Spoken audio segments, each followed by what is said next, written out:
ក្រមការងាររបស់រដ្ឋបាលរាជធានីភ្នំពេញបានបន្តចុះស្ដារប្រឡាយនិងប្រព័ន្ធលូជាអាទិភាពនៅក្នុងភូមិសាស្ត្រខណ្ឌទួលគោកបន្តទៀតក្រោយពីធ្វើសកម្មភាពស្ដារប្រព័ន្ធលូនៅភូមិសាស្ត្រខណ្ឌដូនពេញចំការមននិងខណ្ឌ7មករារួចនិងបន្ទាប់ពីបានស្ដារប្រព័ន្ធលូស្ដារប្រឡាយជាច្រើនខ្សែនិងស្ថាបនាស្ថានីយបូមទឹកជាបន្តបន្ទាប់នៅខណ្ឌជាយរាជធានីភ្នំពេញការងារទាំងនេះធ្វើឡើងក្រោមការយកចិត្តទុកដាក់និងណែនាំព្រមទាំងឧបត្ថម្ភគាំទ្រពីឯកឧត្តមខួងស្រេងអភិបាលនៃគណៈអភិបាលរាជធានីភ្នំពេញក្នុងផែនការត្រៀមរំដោះចំនួនទឹកភ្លៀងដើម្បីបញ្ជាការជន់លិចផ្ទះសម្បែងនិងហេដ្ឋារចនាសម្ព័ន្ធនានាក្នុងរដូវវស្សានេះជាក់ស្ដែងនៅព្រឹកថ្ងៃទី5ខែសីហានេះក្រមការងារដឹកនាំដោយឯកឧត្តមឯកខុនលឿនអភិបាលរងតំណាងឯកឧត្តមខួងស្រេងអភិបាលនៃគណៈអភិបាលរាជធានីភ្នំពេញបានចុះស្ដារប្រឡាយនិងប្រព័ន្ធលូជាអាទិភាពនៅក្នុងភូមិសាស្ត្រខណ្ឌទួលគោកជាច្រើនខ្សែបន្តទៀតនេះឱកាសនោះឯកឧត្តមឯកខុនលឿនបានឲ្យដឹងថាការស្ដារប្រឡាយនិងប្រព័ន្ធលូក្នុងខណ្ឌទួលគោកនេះរួមមានស្ដារប្រឡាយចំនួន3ខ្សែប្រវែងសរុប2760ម៉ែត្រក្នុងនោះមានស្ដារប្រឡាយបឹងសាឡាងប្រវែង920ម៉ែត្រស្ថិតនៅសង្កាត់បឹងសាឡាងប្រឡាយអាងស្តុកទឹកស្ថានីយ៍ទួលគោកទី1ប្រវែង1100ម៉ែត្រស្ថិតនៅក្នុងសង្កាត់បឹងកក់ទី2ប្រឡាយអាងស្តុកទឹកស្ថានីយ៍ទួលគោកទី2មានប្រវែង740ម៉ែត្រស្ថិតនៅក្នុងសង្កាត់បឹងកក់ទី1ស្ដារលូផ្លូវលេខ245ចាប់ពីផ្លូវលេខ182ដល់ផ្លូវលេខ230ស្ថិតនៅក្នុងសង្កាត់ផ្សារដេប៉ូទី1ទឹកល្អក់ទី3និងសង្កាត់ផ្សារដើមគោប្រវែង1040ម៉ែត្រស្ដារលូផ្លូវលេខ336ចាប់ពីផ្លូវ215ដល់ផ្លូវលេខ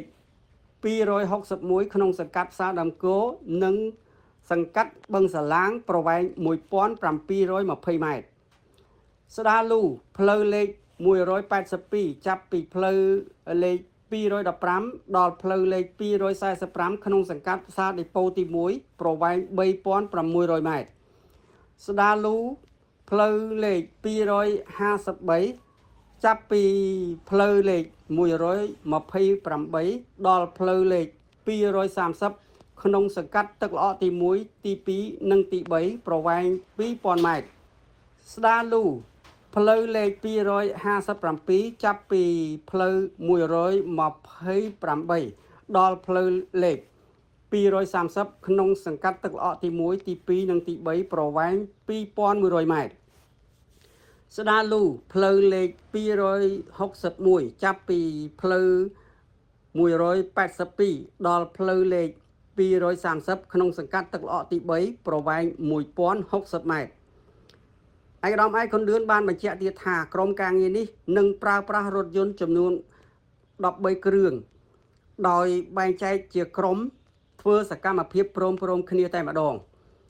តាមការណែនាំពីឯកឧត្តមខួងស្រេងអភិបាលរាជធានីភ្នំពេញគឺបានឲ្យអាជ្ញាធរខណ្ឌទាំង5នៅកណ្ដាលរាជធានីភ្នំពេញសហការជាមួយមន្ទីរសាធារណការនិងដឹកជញ្ជូនរាជធានីភ្នំពេញធ្វើសកម្មភាពបូមស្ដារអណ្ដូងលូនិងសម្អាតដីភក់តាមប្រព័ន្ធលូត្រៀមបញ្ជាការជន់លិចលង់នៅមុនរដូវភ្លៀងធ្លាក់មកដល់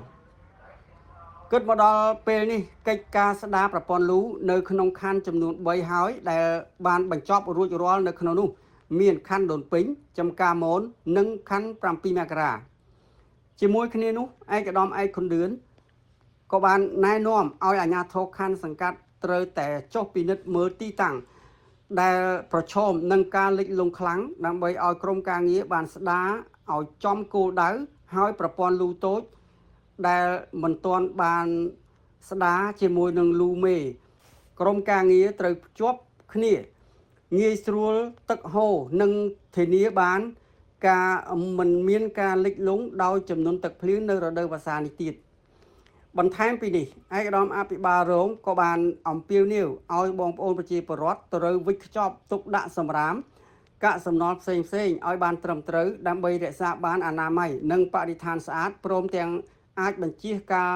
លេចលង់និងជួយលើកកម្ពស់សោភ័ណភាពរាជធានីភ្នំពេញយើងផងដែរ